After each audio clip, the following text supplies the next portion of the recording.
Hello dear students, कैसे हैं आप। आज हम क्लास 10th का एक नया चैप्टर शुरू करेंगे। हमारा प्रोबेबिलिटी लास्ट लेक्चर में हमारा हो गया था। आज हम चैप्टर 6 क्लास 10th का चैप्टर 6 आज स्टार्ट करेंगे। ट्रायंगल्स। ट्रायंगल में आपको यहाँ सिमिलर ट्रायंगल पढ़ना है। कॉन्ग्रेंसी आप ट्रायंगल आप 9th क्लास में पढ़ चुके हो। एक दो ट्रायंगल कॉन्ग्रेंट कब होंगे, ठीक। यहाँ आपको सिमिलरिटी पढ़ना है कि दो ट्रायंगल सिमिलर कब होंगे। तो दो ट्रायंगल सिमिलर जब होते हैं जब उनके कॉरस्पॉन्डिंग एंगल्स इक्वल हों, उनके कॉरस्पॉन्डिंग एंगल्स इक्वल हों और उनकी कॉरस्पॉन्डिंग साइड्स सेम रेशियो में हो या प्रोपोर्शंस में हो। तो दो ट्रायंगल्स सिमिलर कब होंगे, सिमिलरिटी ऑफ ए ट्रायंगल्स। जैसे मान लो एक ट्रायंगल्स आपका ए बी सी है, एक ट्रायंगल। आज हम करेंगे क्लास 10th का ट्रायंगल टॉपिक लेंगे, चैप्टर 6 ट्रायंगल्स। तो यहाँ सिमिलरिटी ऑफ ए ट्रायंगल्स हमें पढ़ना है। तो दो ट्रायंगल सिमिलर कब होंगे, जब उनके एंगल या उनकी साइड क्या हो, प्रोपोर्शनल हो। दो ट्रायंगल उनकी कॉरस्पॉन्डिंग एंगल्स इक्वल हो, उनके कॉरस्पॉन्डिंग एंगल इक्वल हो और उनकी साइड प्रोपोर्शनल हो। जैसे ए बी, यहाँ पर मान लो पी क्यू है, पी क्यू आर। तो ए बी अपान में पी क्यू हो is equal to B C upon Q R हो is equal to A C upon P R हो। जब इनकी साइड मतलब A B upon P Q, B C upon Q R और A C upon P R हो, तो दोनों triangle A B C similar हो जाएगा। यहाँ कॉन्ग्रेंसी की साइन सिमिलर की ये साइन होती है ट्रायंगल पी क्यू आर की। किस कॉन्ग्रेंसी से, किस सिमिलरिटी से, ट्रिपल एस से। तो दो ट्रायंगल सिमिलर जब होंगे जब उनकी साइड प्रोपोर्शनल हो, साइड का रेशियो सेम होना चाहिए और उनके एंगल्स इक्वल हो। तो दो ट्रायंगल्स कॉरस्पॉन्डिंग उनके एंगल्स क्या हो, इक्वल हो। जैसे एंगल ए एंगल पी के इक्वल हो और एंगल बी एंगल क्यू के इक्वल हो। तो दोनों ट्रायंगल एंगल ए किसके बराबर हो जाए, पी के, और एंगल बी इक्वल हो जाए एंगल क्यू के। तो triangle A B C similar हो जाएगा ट्रायंगल पी क्यू आर के एंगल सिमिलरिटी से। एंगल सिमिलरिटी, क्योंकि किसी भी ट्रायंगल में अगर दो एंगल इक्वल हैं तो दोनों ट्रायंगल सिमिलर हो जाएंगे, क्योंकि तीसरा एंगल ऑटोमेटिक इक्वल आएगा। ट्रायंगल में तीनों एंगल का सम 180 डिग्री होता है। तो दो ट्रायंगल्स सिमिलर जब होंगे जब उनके कॉरस्पॉन्डिंग एंगल्स इक्वल हो और उनकी कॉरस्पॉन्डिंग साइड्स प्रोपोर्शनल हो। उनके कॉरस्पॉन्डिंग एंगल इक्वल हो, उनके कॉरस्पॉन्डिंग साइड्स का रेशियो सेम हो या प्रोपोर्शनल हो। तो आप कह सकते हो कि two triangles are said to be similar if their corresponding angles are equal. Two triangles are said to be similar if their corresponding angles are equal and their corresponding sides are in the same ratio. Corresponding sides are in the same ratio या same proportions में हो। अब यहाँ हमें 6.1 exercise एक theorem दी गई है। 6.1 theorem है, सिमिलरिटी की दी गई है कि if a line is drawn parallel to one side of a triangle to intersect the other two sides in distinct points, the other two sides are divided in the same ratio.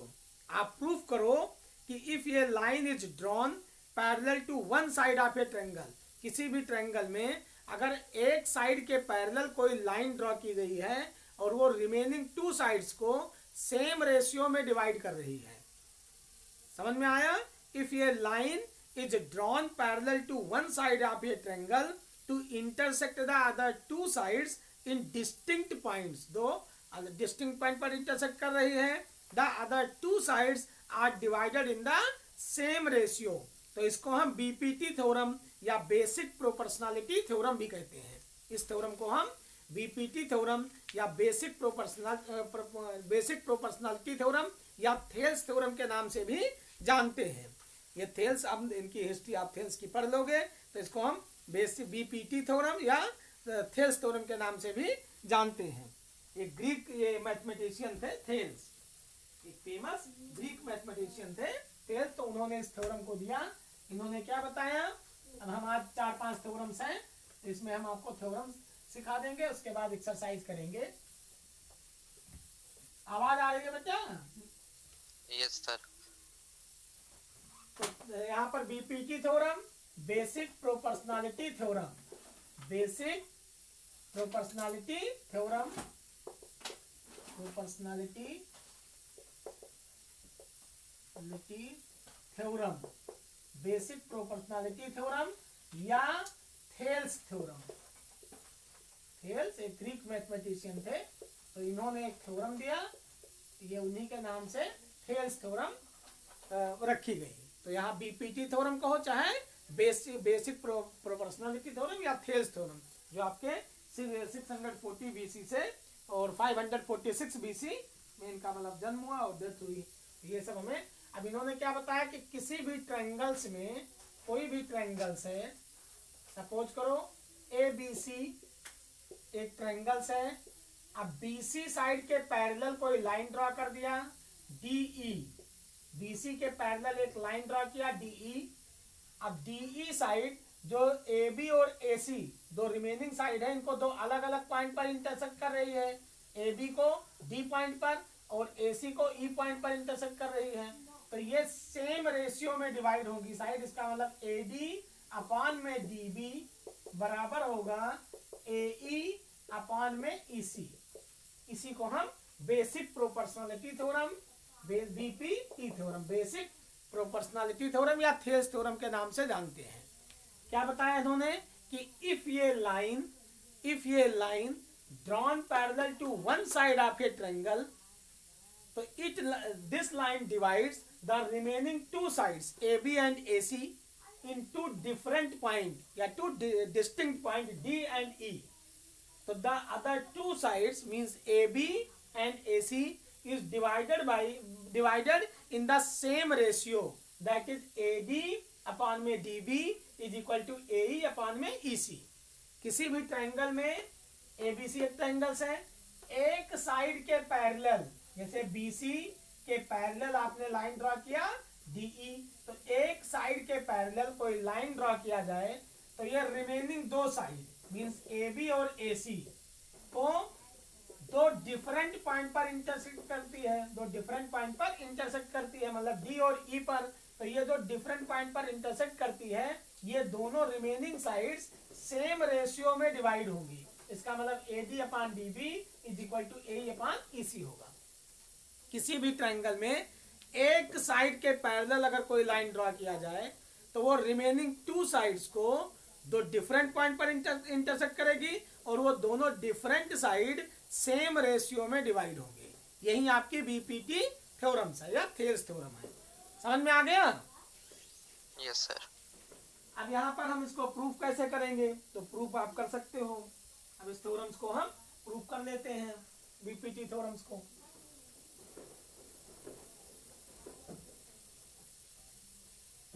BPT theorems को हम proof करते हैं, फिर इसके question करेंगे।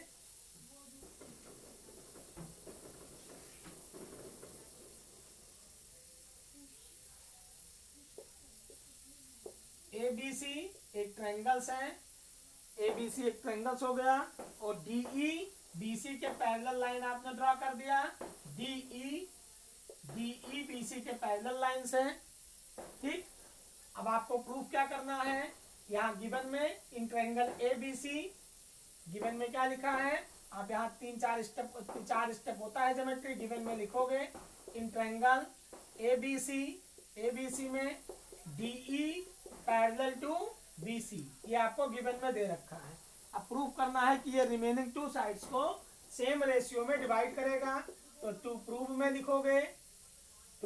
लिखोगे कि AD upon में डीबी बराबर होगा एई अपॉन में ईसी, ये आपका टू प्रूफ हो जाएगा। तीसरा स्टेप आपका कंस्ट्रक्शन आएगा, कंस्ट्रक्शन में आप लिखोगे, थर्ड स्टेप आपका कंस्ट्रक्शन हो जाएगा। तो यहाँ पर डी से एसी लाइन पर आप परपेंडिकुलर ड्रॉ करोगे, मान लो डीएम मान लिया गया, ये आपका डीएम हो गया, और यहाँ ई पॉइंट से यहाँ एडी पर आप परपेंडिकुलर लाइन ड्रॉ करोगे, ये मान लो आपका ईएन है, ईएन, ये ईएन हो गया। और हम यहाँ डीसी को ज्वाइन करेंगे, डीसी लाइन को ज्वाइन करो और बीडी डायगोनल्स को ज्वाइन करो, ये आपका बी डायगोनल्स को। तो ये आपके दो पॉइंट ये ज्वाइन कर लो। तो आप यहाँ लिखोगे कंस्ट्रक्शन में कि draw DM and EN perpendicular on, ये परपेंडिकुलर उल्टा टी हो जाएगा, perpendicular on DM means AE कहो और एसी कहो, दोनों का मतलब एक ही है, ठीक। एंड यहाँ पर एडी और एबी, ये आपका कंस्ट्रक्शन। फिर join BE and DC, BE और डीसी को ज्वाइन करो, ये आपके कंस्ट्रक्शन हो जाएंगे। अब अगला स्टेप आपका प्रूफ का आएगा। अगला स्टेप क्या आएगा? प्रूफ का। तो नेक्स्ट स्टेप आपका चौथा स्टेप हो गया प्रूफ का। प्रूफ। अब प्रूफ में देखो आपको यहाँ पर दो चीजें रखी जाएंगी। ट्रायंगल्स की हम एरिया निकालेंगे। तो आपको पता है कि किसी भी ट्रायंगल्स की जब हम एरिया निकालते हैं तो अगर वो एक्यूट एंगल ट्रायंगल है, मान लो ए बी सी एक ट्रायंगल्स हैं और ये एक्यूट एंगल ट्रायंगल है, तो इसमें जो परपेंडिकुलर लाइन आएगी वो अंदर पड़ेगी, एडी, ये हो गया। अब ट्रायंगल्स की एरिया आ जाएगी 1/2 base into height, base into height, ये हो गया ट्रायंगल की एरिया। तो यहाँ 1/2 बेस आपका बीसी हो गया, इंटू में हाइट आपकी एडी हो गई। अगर एक्यूट एंगल ट्रायंगल है तो परपेंडिकुलर लाइंस अंदर पड़ेगी, ट्रायंगल के अंदर पड़ेगी। तो 1/2 बेस इंटू हाइट, ट्रायंगल की एरिया निकालोगे, area triangle A B C is equal to 1/2 base into height. तो 1/2 बेस आपका बीसी है और हाइट एडी है। ये हुआ एक्यूट एंगल का केस। अगर ऑब्ट्यूज एंगल ट्रायंगल है, मान लो ट्रायंगल आपका ऑब्ट्यूज एंगल है, एक एंगल 90 से बड़ा है, एक्यूट में सारे एंगल 90 से लेस होते हैं। यहाँ ये मान लो ट्रायंगल ए बी सी है, ऑब्ट्यूज एंगल ट्रायंगल है, तो यहाँ पर परपेंडिकुलर हम बीसी साइड को एक्सटेंड करेंगे। यहाँ तक आप एक्सटेंड करोगे बीसी साइड को, फिर यहाँ से ए पॉइंट से परपेंडिकुलर डालोगे एडी, बीसी साइड को एक्सटेंड करोगे क्योंकि ये ए पॉइंट से हमें ए वर्टेक्स से बीसी पर परपेंडिकुलर डालना है साइड पर। तो यहाँ तो परपेंडिकुलर लाइन अंदर पड़ेगी, ट्रायंगल के अंदर पड़ेगी, यहाँ परपेंडिकुलर लाइन ट्रायंगल के बाहर पड़ेगी। ये आपका 90 डिग्री यहाँ अंदर पड़ जाएगा। यहाँ हम बीसी साइड को एक्सटेंड करेंगे, एरिया निकालेंगे, तो 1/2 बेस इंटू हाइट, यही फार्मूला इसमें भी लगेगा, 1/2 बेस इंटू हाइट। अब बेस क्या है इसका? बीसी ही रहेगा, ना कि डीसी हो जाएगा, और हाइट आपकी एडी हो जाएगी। इस वाले केस में, ये ऑब्ट्यूज एंगल ट्रायंगल के केस में साइड आपकी बेस आपका बीसी ही लिया जाएगा, ना कि एक्सटेंडर साइड लिया जाएगा, और हाइट आपकी एडी हो जाएगी, perpendicular height, obtuse angle triangle के केस में। तो यहाँ ये हुआ एक्यूट एंगल का केस, ये हुआ ऑब्ट्यूज एंगल ट्रायंगल का केस। यहाँ पर वही चीज हमें करना है, हमें ट्रायंगल्स की एरिया निकालना है। यहाँ हम ये चीज मिटा देते हैं, ये रब कर देते हैं, गिवन टू प्रूव। अब हमें ट्रायंगल की एरिया निकालना है।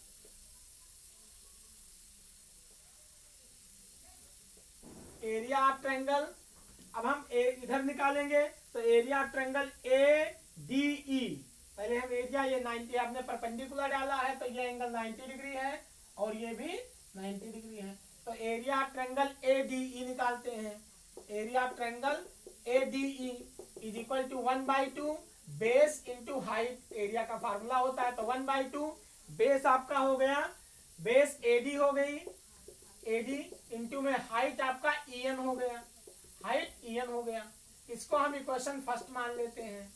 ऐसे area of triangle B D E की एरिया निकालेंगे। Area of triangle B D E area of triangle B D E निकालेंगे। सेकंड केस में area of triangle B D E, तो B D E 1/2 base into height, इसका भी वही formula होगा, 1/2 base आपका, ये आपका ए डी ई जो है वो एक्यूट एंगल ट्रायंगल था, तो हाइट आपके अंदर पड़ गई ई एन, एक्यूट एंगल। और जब हम बी डी ई लेंगे, इसको हम ये पूरा बना देते हैं, ये हो गया बी डी ई। जब हम बी डी ई लेंगे तो यहाँ ये B D E obtuse angle triangle हो जाएगा, ये एंगल 90 से बड़ा हो जाएगा, तो बेस आपका बी डी हो जाएगा, बी डी, और इंटू में हाइट आपकी ई एन हो जाएगी, हाइट ई एन हो गया। इसमें इसको हम इक्वेशन 2 मान लेंगे। पहला वाला एक्यूट एंगल ट्रायंगल का case, A D E acute angle triangle का केस होगा, और दूसरा आपका B D E obtuse angle triangle का केस होगा। अब हम दोनों को डिवाइड करेंगे, तो area of triangle ADE upon में area of triangle BDE is equal to 1/2। यहाँ पर AD इंटू में EN अपॉन में 1/2 BD इंटू में EN। फर्स्ट इक्वेशन को सेकंड इक्वेशन से डिवाइड करेंगे। अब 1/2 से 1/2 कैंसिल हो जाएगा, EN से EN कैंसिल हो जाएगा, तो ये वैल्यू आ गई आपकी AD अपॉन में BD। AD अपॉन में BD हो गया। इसको हम इक्वेशन कैपिटल A मान लेंगे, कैपिटल A मान लो इसको, इक्वेशन कैपिटल A। तो यहाँ AD अपॉन में BD आ गया, area of triangle ADE upon में एरिया ऑफ ट्रायंगल BDE। ये तो आपने AB साइड लेके किया, इस साइड का। ऐसे हम AC साइड लेके चलेंगे, तो area of triangle ADE, base आपका AE ले लेंगे, हाइट आपकी DM ले लेंगे, क्योंकि एक्यूट एंगल ट्रायंगल है। फिर से अगेन हम करेंगे, दूसरा हम लिखेंगे यहाँ again triangle, taking triangle ADE 1/2, base अब की बार हम AE ले लेंगे, AE इंटू में हाइट आप DM ले लोगे, DM।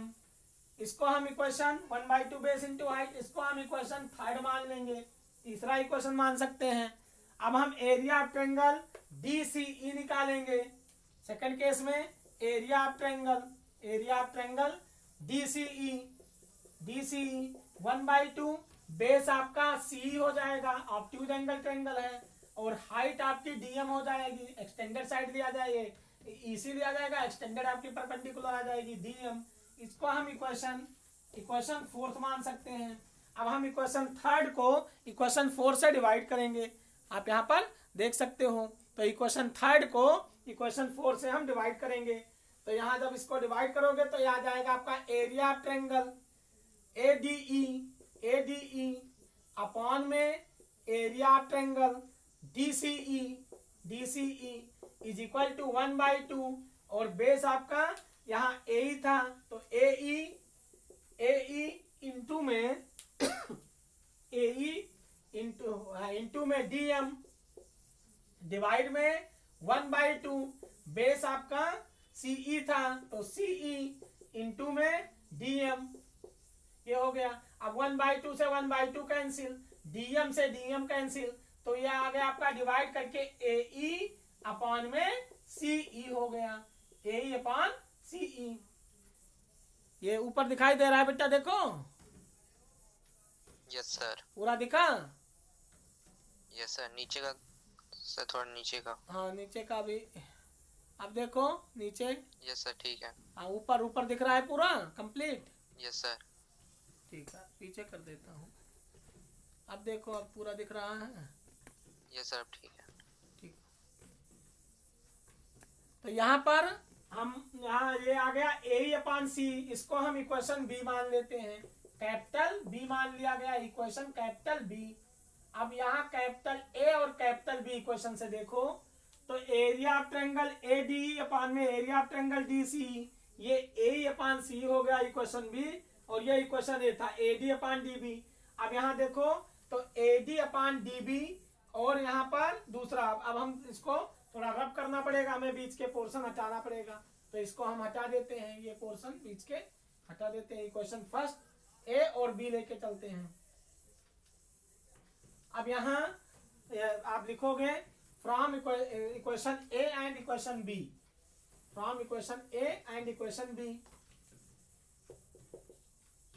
From equation A and equation B। Equation A और इक्वेशन B से हम देखते हैं, तो यहाँ ADE इक्वेशन A में देखो, ADE अपॉन BDE बराबर में AD अपॉन BD आया, और ADE अपॉन DCE बराबर AE अपॉन CE आया। अब ट्रायंगल यहाँ पर देखो, triangle DBDE and triangle CED या DCE, triangle BDE and triangle DCE lies on the same base DE and same parallel line BC।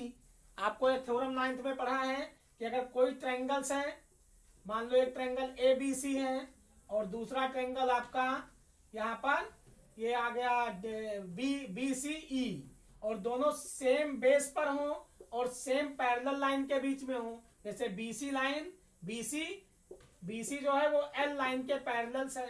तो अगर दो ट्रायंगल हो या मोर देन टू ट्रायंगल्स हो, सेम बेस पर हो और सेम पैरेलल लाइन के बीच में हो, तो दोनों ट्रायंगल्स की एरिया इक्वल होती है।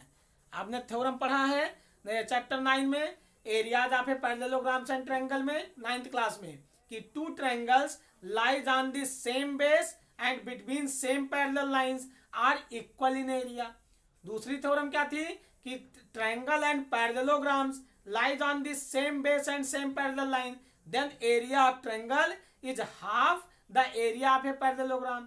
अगर दो पैरेललोग्राम हो, सेम बेस और सेम पैरेलल लाइन के बीच में हो, तो दोनों पैरेललोग्राम की एरिया बराबर होती है। दो ट्रायंगल हो, सेम बेस और सेम पैरेलल लाइन के बीच में हो, तो दोनों ट्रायंगल की एरिया बराबर होती है। एक पैरेललोग्राम और एक ट्रायंगल सेम बेस और सेम पैरेलल लाइन के बीच में हो, तो ट्रायंगल्स की एरिया पैरेललोग्राम की एरिया की हाफ होती है। तो ये 3 थ्योरम्स आपने पढ़ा है कि अगर दो पैरेललोग्राम्स हैं, सेम बेस और सेम पैरेलल लाइन के बीच में है, तो दोनों पैरेललोग्राम की एरिया बराबर होगी। अगर दो ट्रायंगल हैं, दो triangle same base same parallel line के बीच में है, तो दोनों ट्रायंगल्स की एरिया बराबर होगी। अगर एक ट्रायंगल और एक पैरेललोग्राम सेम बेस और सेम पैरेलल लाइन के बीच में है, तो ट्रायंगल्स की एरिया पैरेललोग्राम की एरिया की आधी होगी।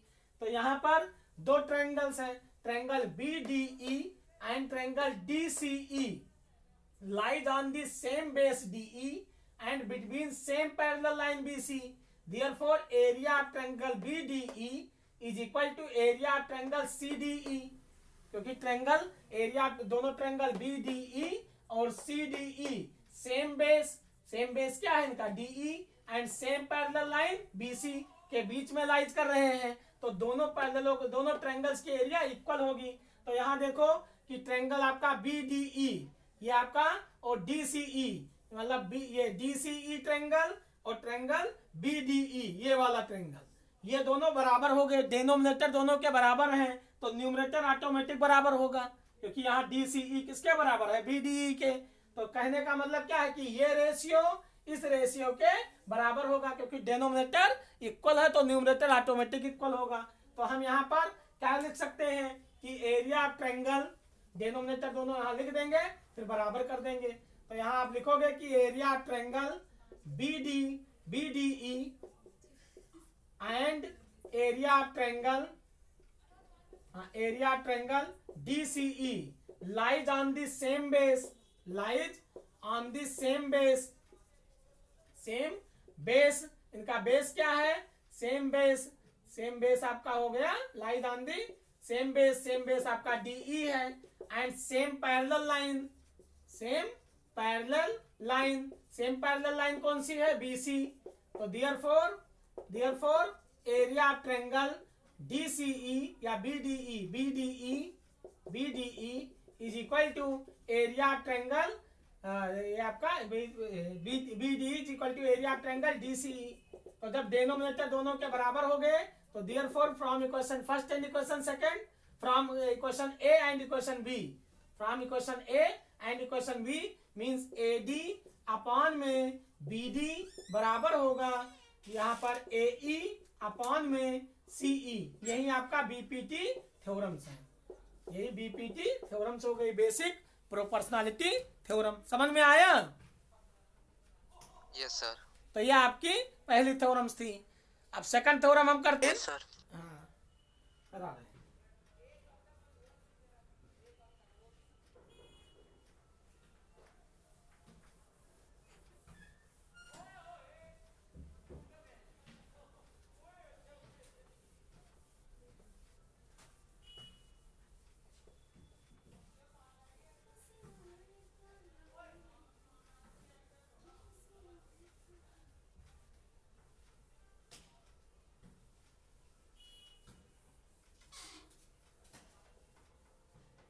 गेट बंद कर लेंगे, कहाँ घूमता रहता है।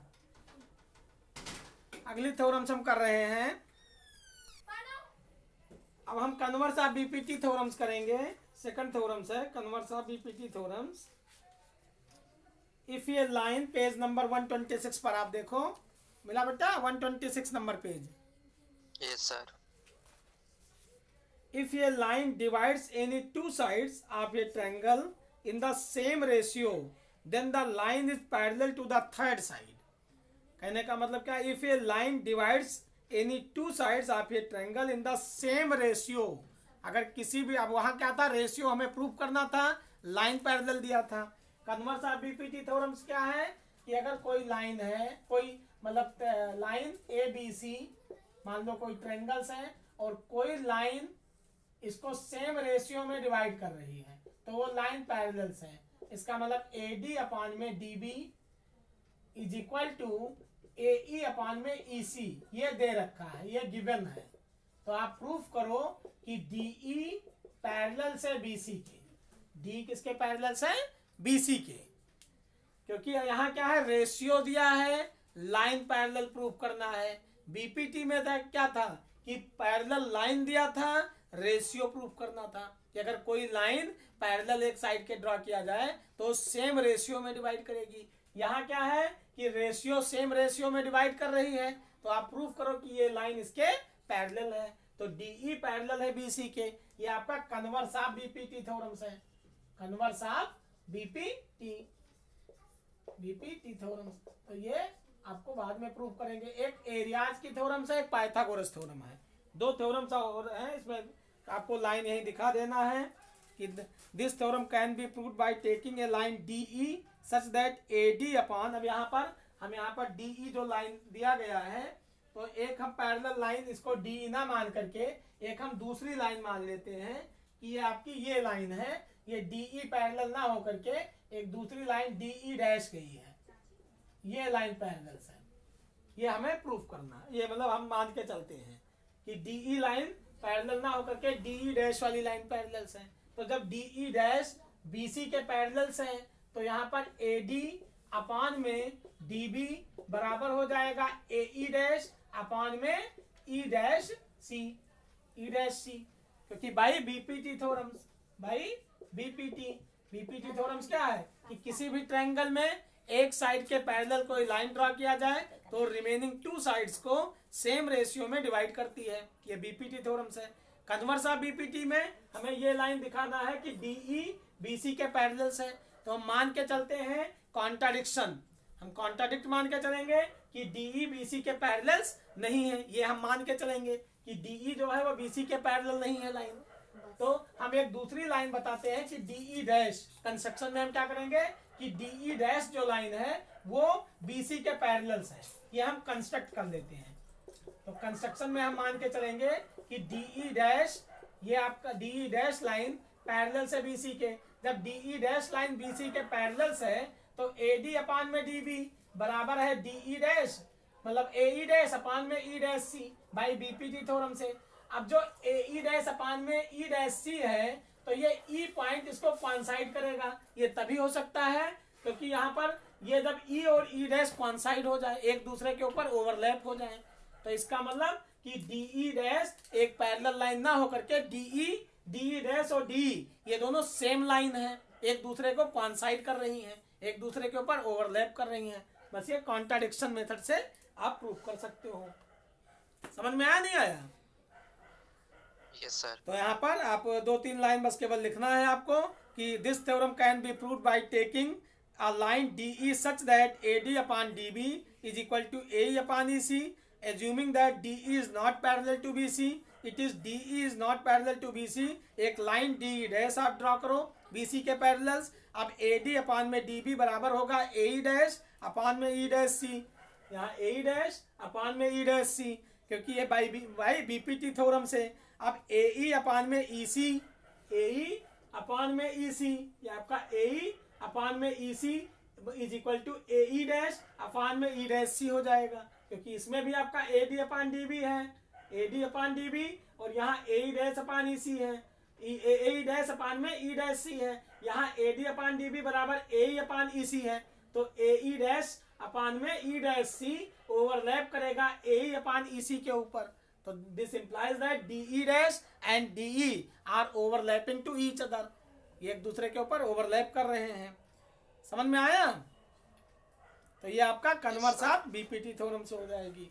अब हम एक एरियाज की थ्योरम से उसको हम कर लेते हैं, एरियाज की थ्योरम्स, या 1-2 क्वेश्चन कर लेते हैं, एरियाज की बाद में करेंगे। अब हम 6.1 के क्वेश्चन कुछ करते हैं। 6.1 एक्सरसाइज देखो। 6.1 में तो आपको पैरेलल ही प्रूव करना है। 6.2 एक्सरसाइज से करो आप। उसमें क्वेश्चन एक्सरसाइज 6.2 पेज नंबर 128 पर आप देख सकते हो।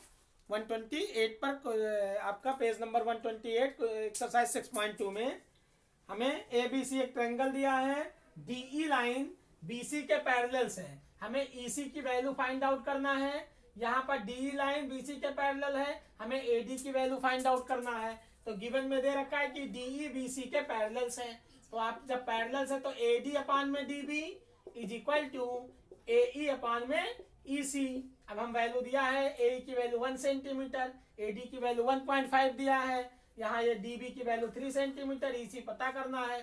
तो बाई बीपीटी थ्योरम से ये क्या है कि डी ए बी सी के पैरेलल है, तो A D upon D B is equal to A upon EC होगा by BPT, basic proportionality theorem या थेल्स थ्योरम से। अब ए डी की वैल्यू रखेंगे तो 1.5 अपान में 3 इज इक्वल टू 1 अपान में ईसी। अब हम यहाँ पर 1.5 हटाएंगे, डेसिमल हटाएंगे, 0 बढ़ाएंगे, 15 1 जा 15, 15 2 जा 30, तो 1/2 is equal to 1/EC। Cross multiply करेंगे तो EC इज इक्वल टू 2 आ जाएगा, 2 सेंटीमीटर। ये पहले वाले में आ गया, EC की वैल्यू 2 सेंटीमीटर हो गया। ऐसे सेकंड पार्ट हम जब करेंगे इसमें वही केसेस डी मतलब DE पैरेलल टू BC, तो यहाँ पर भी AD upon DB is equal to A upon EC।